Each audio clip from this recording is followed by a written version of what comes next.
Welcome to the Selling Later Real Estate Panel, Dallas Fort Worth edition. Today we're talking with Amy Jacobs, who is our experienced agent in the Northwest area of Dallas. Amy, thanks for joining me today. Oh, thank you for having me. Yeah, I'm really excited. So what we've been doing with everyone for the first question on the panel is we want to know something unique, different, quirky that you would see in Dallas that you probably won't find anywhere else. That's a great question. Unique, I guess you would say just a lot of construction because it's growing. And I Right. would say quirky, I don't know. That's a hard question. Like everything is kind of quirky right now. Right. A lot of construction, so I can't give that to you. So there's, Right. but Dallas in this north area is growing and a lot of construction. Right. It's funny. What did the one panelist said how you guys use the word Coke instead of like soda, or like when you go to the restaurant, you order a Coke and that doesn't mean like Coca-Cola. I didn't know that.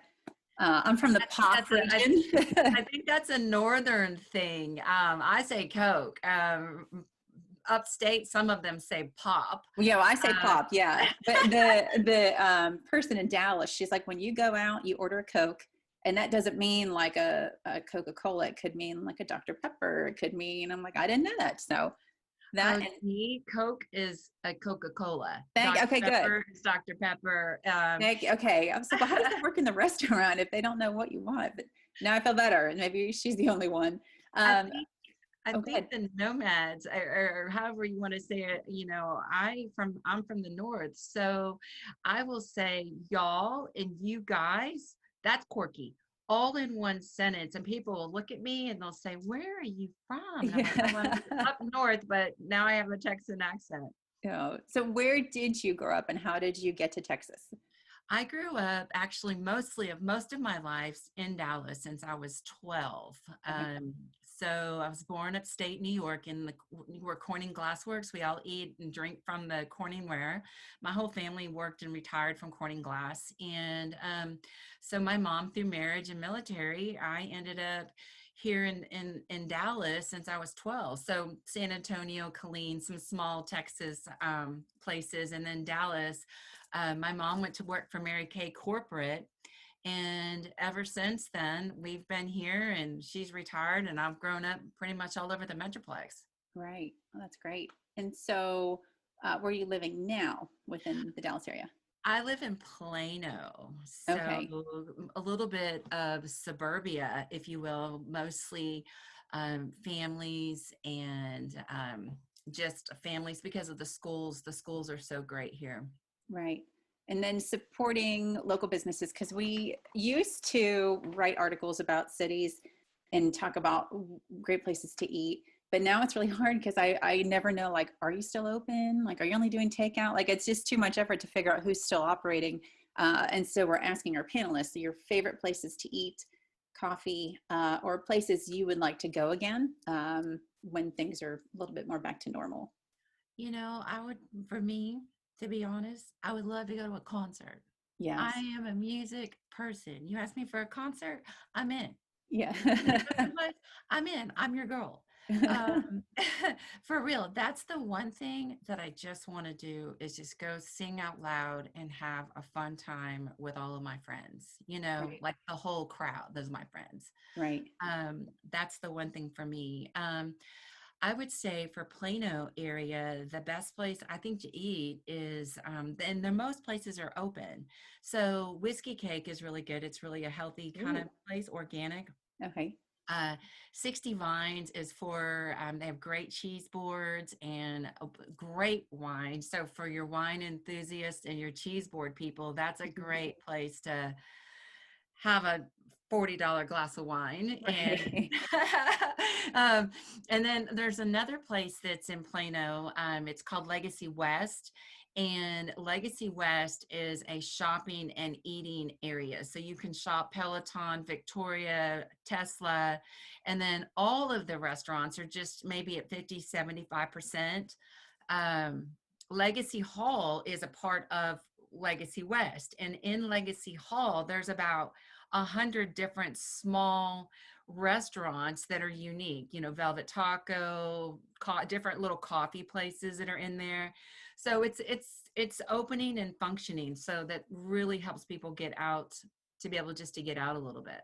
Right. So what I'm hearing from you is whenever I come to Dallas, you can just set up an itinerary for me and tell me everywhere that I should go for a couple of days, where to eat, where to go.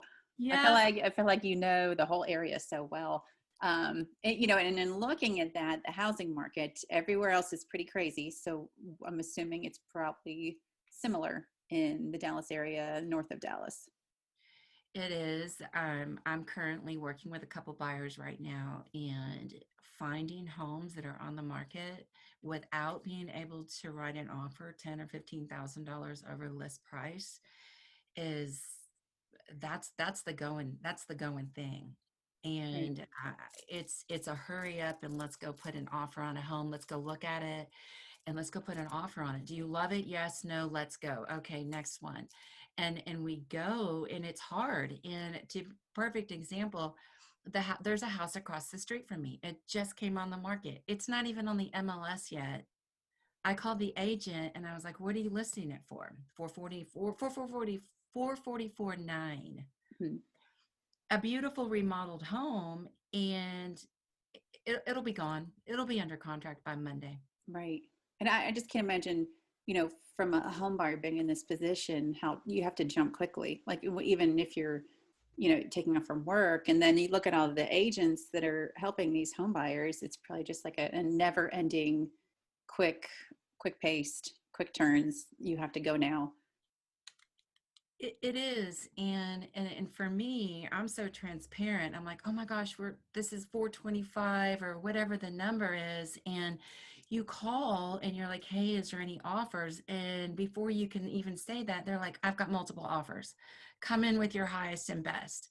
And it's the fiduciary duty of the listing agent to not tell you what that number is. We have to be creative here as agents and make an offer on a right down the skinny branches, and paying title, closing cost, no warranty, not asking for anything down, anything special, because there's other people that might have offers that are on the table that are not asking for anything, and they're cash. So you might even be up against a cash buyer, 15 over list, and you've got me going, okay, is this the right thing? All right, let me make sure that I'm not going to make or encourage my seller or my buyer to pay too much for this home without an appraisal guarantee. So Right. I'm always looking out for my buyer because I don't want them to pay too much. It makes me nervous. I'm not real hard and aggressive. I'm here for you as the buyer, and I want to make sure that I get you in there as fair, not too much. Right. Oh, And that has to be a hard line to figure out where you draw that to. It's just weird to think, you know, a year or so ago, you could look at a house and at least maybe think about it just for a little bit. And now it's like you leave the door and it's like, do you want it or not? Like we got to do something. The impulsiveness of it has to be incredibly anxiety ridden, I would think, and stressful. it feels like it feels, the buyer's like, oh my gosh, I don't want to be pushed into this. And I kind of sometimes feel like that salesperson, like, you got to go now. Do you want it? Let's go. And that happened over this past weekend. I wrote two offers, honestly, $15,000 over list price, and Right. we still didn't get it. And it's Right. like, as a buyer's agent, I want to be able to call the listing and say, where do we need to be?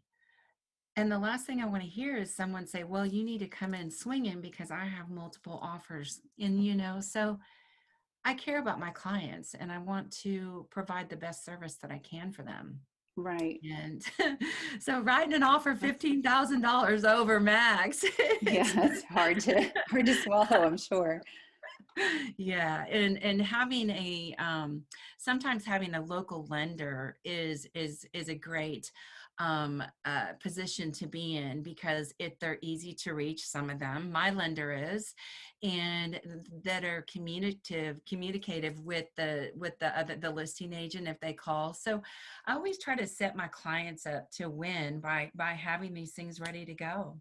Right. And it's funny, I was talking to Tio, she's on the panel too, and we were talking about the difference of using an online lender who you're just getting shuffled off and shuffled around versus someone that you can actually call and talk to and know like how many days is this going to take to have this close, like, assuming there's no hiccups versus going into the virtual lending world and just not having a consistent point person to really take care of you. So I think it's great that you have those partners lined up to help people solely based on you wanting to find the right people. Because I know there are some agents out there that refer based on like what's going to help them. But I, in talking with you many times, I know that that's not part of your MO in any part of your business. Mm-mm. And Tio actually is one of my lenders. She is my 100% go-to. And let me share why. Because she communicates. Mm-hmm. She communicates with the buyers. And when I wrote this offer over the weekend, she's my lender on this. Right. I called her and I said, we're putting 15 days for loan approval. Can you get it done? Do I need to put 20? And she's like, I know you want to put 15, but put 20. So that way we got a little bit of window in there, and copy me in on the email when you place the offer. So when I placed the offer, I copied her in on it because I know she's going to respond and she's going to communicate. Right. And That's that's what's beautiful about having someone that you like and trust. right. Right. That makes total sense. And it's nice to find agents that have those people lined up for the right reasons. And that's part of the reason I wanted to do the panel, is I know there are agents like you out there and the other ones that are on the panel who are just doing their job because they love to and they want to do it the right way and work with the right people who have kind of the same values and moral structures and empathy in the process versus looking at someone as a sales number or if I sell this home this month, I'll be able to meet this quota and I need to get this sold. When it's more about like, you struggle with, are you going to place this offer that's $15,000 over? And like and that doesn't sit well with you because, it's not really something you want to have your buyers do, but it is, unfortunately part of the process. And I wanted to ask, I don't think we mentioned this part, like exactly how many years have you been an agent in the area? You can I, give me a ballpark if you don't want to exact. I've been doing relocation, Right. okay, since 2012. Okay. So 7 years, 5 years, Right. five or something like that. I think LinkedIn sent me a congratulations on your work history, and it said 7 years. And I thought, 7 years? Oh my gosh. Right. So uh about that along. And so now I'm at the point where my license renews every 2 years. So Oh, okay. I just kind of keep track of it by the people that I work with, and because it's a passion of mine to help people. I just forget about the number. Right. Right. And I know, we were when looking at agents, like looking at people that have different skill sets, and I know you have so much experience in relocation. So if you could maybe just touch upon your experience with that. And I know you were just talking about calling the embassy the other day for your next client, just to understand the current the current environment. So anything you want to share on that? Ah, yeah. So, before COVID, I did a lot of international relocation. And let me show this. So I did a lot of relocation. I was so busy that I didn't even have time to get on a phone call or a networking group. And once COVID hit, everything stopped because the country shut down. And I had a client, I've got 3 clients right now, coming out of Mexico, coming out of Germany, and another one, I think, 2 out of Germany, UK. And everything is shut down. And so it's a constant keeping in touch with them, like every 2 to 3 weeks, going, hey, how are you? Any status? Is there anything that you need for me to change and work on for you while you're in the process of coming here? What can I line up? Are you looking for schools? What kind of information do you need from me? So that way, when they do get here, we can hit the ground running, and I can set up the perimeters, which I already have, and the schools. So that way they're like, okay, I'm ready to get settled because I've been waiting for 6 months just to get home or to come home, Right. Right. you know? And so yesterday I sorry, I emailed this guy and I said, hey, just want to check on you. What's going on with the embassy? Um, I know you've got a search going. Do you have any questions? Do we need to change anything? So that way we can be prepared when you show up, you know? And the response this morning was, hey, thanks for checking in. And I'll let you know as soon as I know something, you know? Right. And then my employer was like, which is a relocation management, they're like, hey, thanks for reaching out to them because it shows that you really care. And I was like, wow, thank you. Yeah. Because Right. I do, you Right. know? Right. And it's weird in business that like that's surprising. You know, it's like how much is that missing now? The empathy and the actual caring about who you're working with, that it has to be like acknowledged because they don't see it as often as they should. Um, Go ahead. The one thing I feel like that, as I may have shared with you before, working with relocation, that international relocation, when people come here, it's a lot different than coming domestically, domestically, California to here, New York to here. Well, of course, the rules are slightly different, but in terms of helping people get settled in, I don't have as much control over making appointments for helping them with their drivers or their social or their banking because that's what I did a lot of. Now I'm working with more of the people that are coming in domestically. And then like, hey, how do I get to the driver's license office? What does it take for me to get my car inspected? How do I need to get this settled? How long do I have? And I'm like, well, you've got about 90 days, but now it's more like 6 months. When can you get on on their schedule? Right, right. And you know, it's funny. I always think about when we talk about relocation is Lindy Chapman and how much she preaches on taking care of those that are relocating after they get there, Yeah. and how sometimes that's not a part of an agent's process. But I know it's different for you, and I think that's important to highlight. Is there's so much that goes on afterwards that you don't leave your clients kind of left to figure it out. And I never even thought about like car inspections, and because every state is different. I mean, in the US alone, I can't imagine, you know, moving from a different country, like how much changes for you versus what you need to have when you live here. People don't realize that here in Texas, they require you to, it doesn't matter if you're from what city or state you're from, you have to have your car inspected. You have to have the plates done. You have to have your registration done.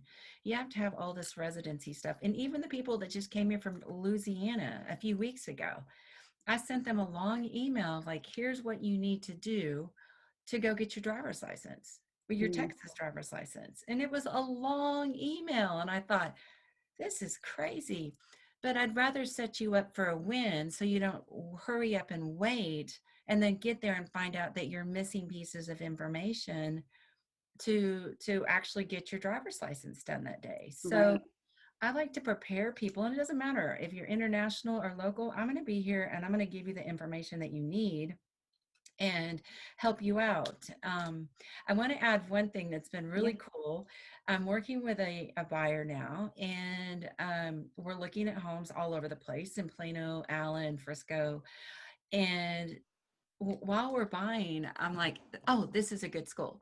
This is a good school. Oh, this is a great elementary school. Oh, this is a good one. Well, I heard this and then I'm like, no, no, no, no. I've toured that school. I've toured all the schools in Plano.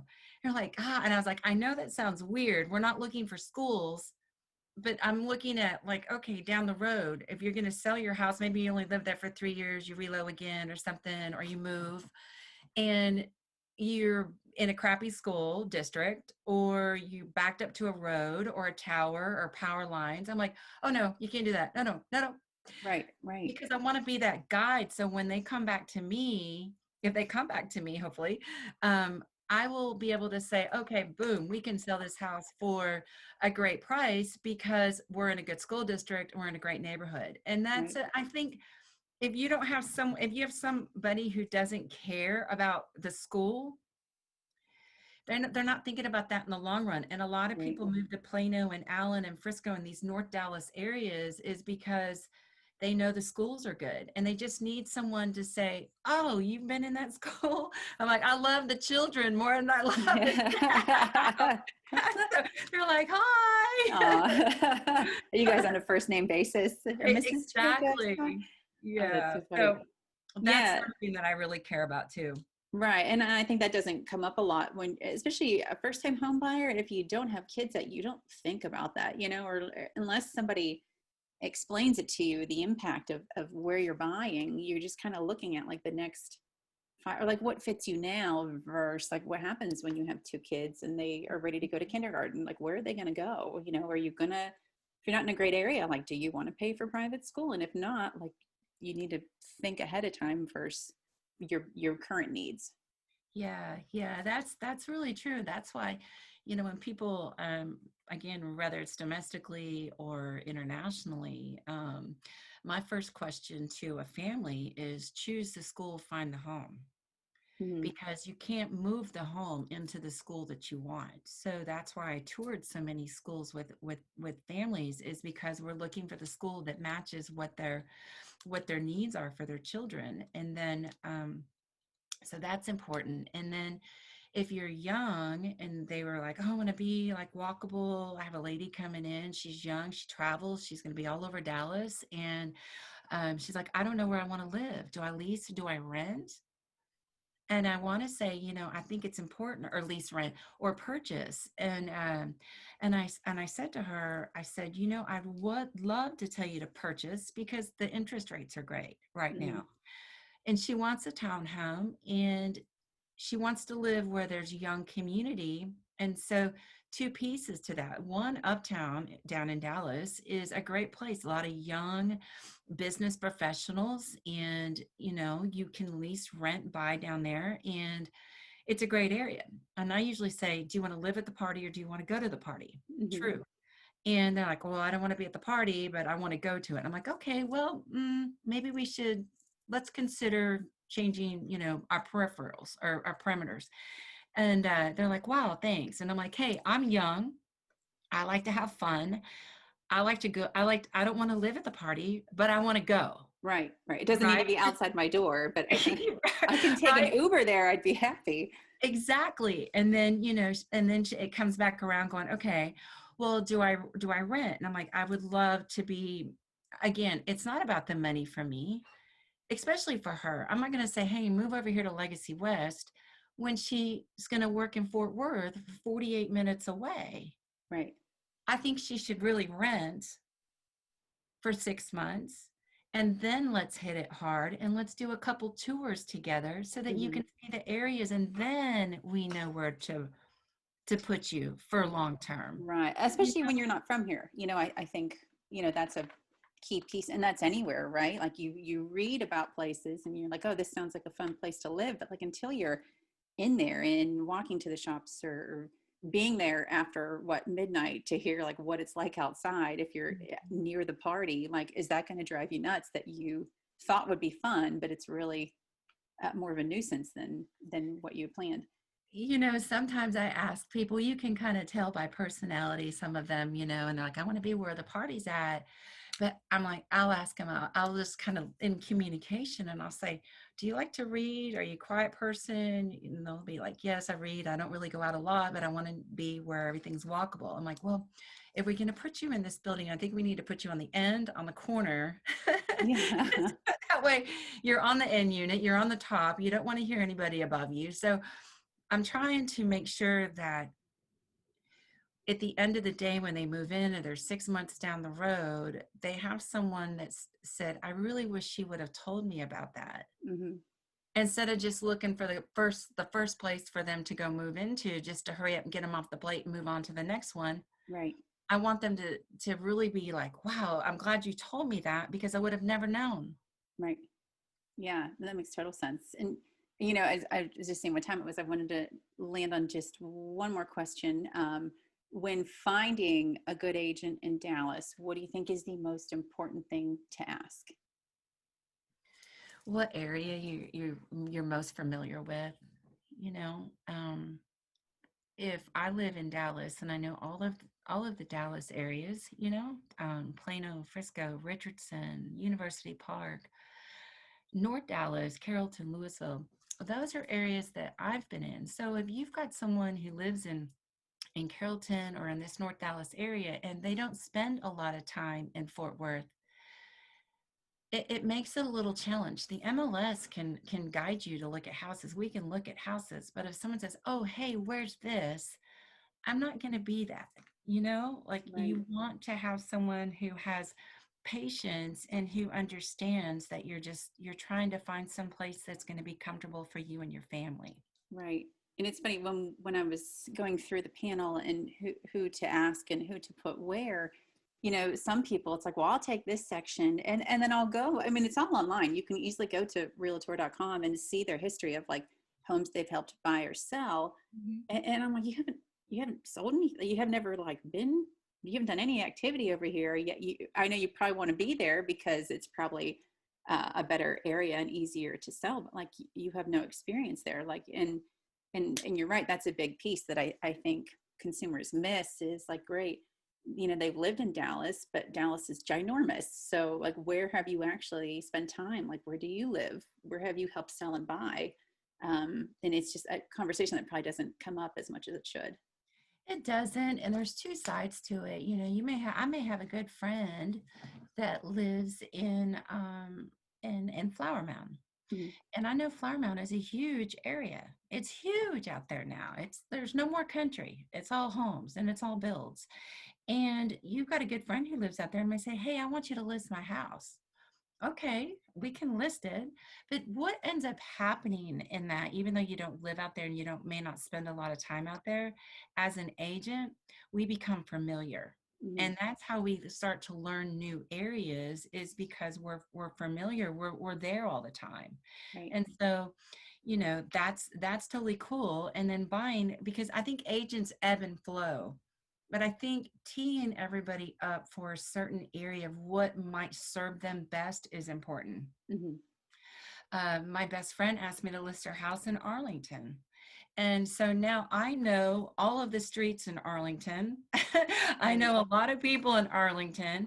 I had a buyer that came in, and guess what? We bought in Arlington. Right. So you begin to kind of learn the areas. But I also would say if you're a buyer, I would just ask that question, like what area are you most familiar with? And then we share that with them. And if they're looking in an opposite area, then just let them know, hey, I'm not the specialist. And if you still want to work with me or I can refer you, then you just work with another agent and they're like, no, we're working with you and we don't care, Right. So Right. sometimes it comes down to the person that they trust and love and trust. Right. And the honesty of it, right? To say, Exactly. I don't know the answer, but I'll find out and I can help you, instead of just saying yes to everything and finding out down the road, they're like, have you ever been here before? Like, you don't know anything about this place. It'd be like Mhm. me hopping down there to sell a home in Fort Worth. Like, what would I know?